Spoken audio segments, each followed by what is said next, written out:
Now, seeing Republicans trail Democrats, that's sad enough. But to see Republicans trail Democrats in a red state, even sadder. But to see Republicans trail Democrats in a red state after advocating very strongly for a closed primary, just for them not to show up for the primaries. I'm losing my mind. So I see the numbers and I decide, hey, I'm not about to let y'all just go out sad and bad. So I went out and voted. The problem is, so funny. As an independent candidate, you can't do that. So I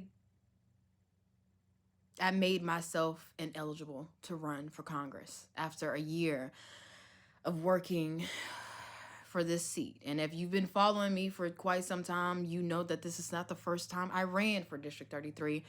So really, it wasn't a year down the drain. It was a few years completely down the drain. And if you think that you're mad because I'm not running for Congress, you weren't the one who bought those signs in the front.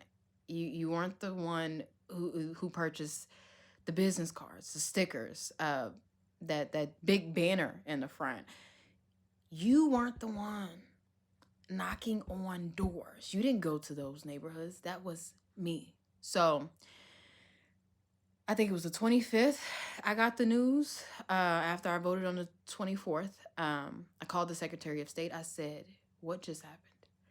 Say, yeah, you're ineligible. I said, is there any way that I could take my vote back? They said, no, you can't take your vote back. I cried.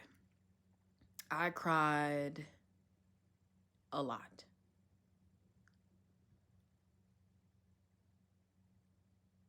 But then I remembered, one, everything happens for a reason. Two, a lesson is not a loss.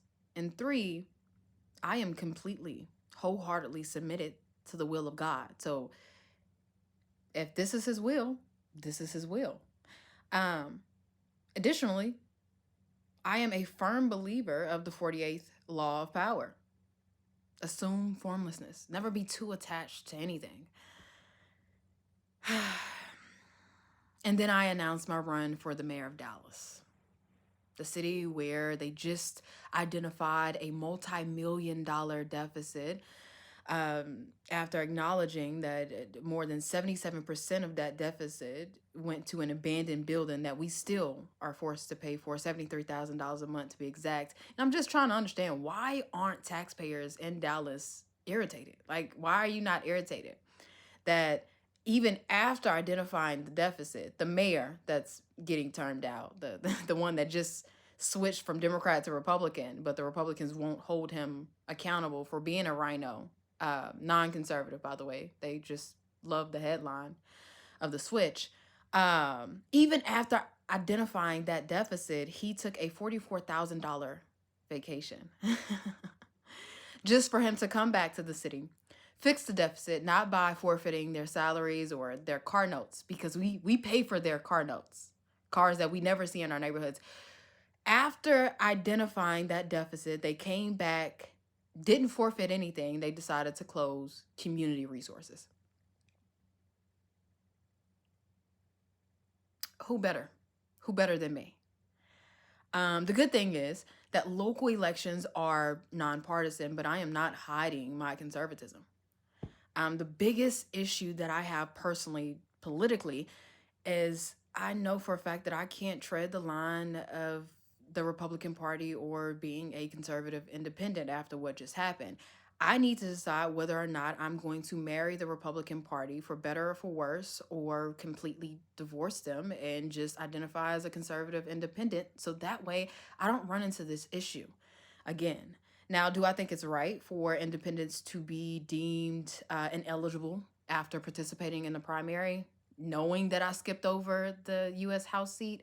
No, I don't think it was right, but that's the law, and I should have paid attention to it. I take all of the responsibility of that misstep. But now is the time for me to decide whether I'm going to marry the Republican Party or stay a conservative independent.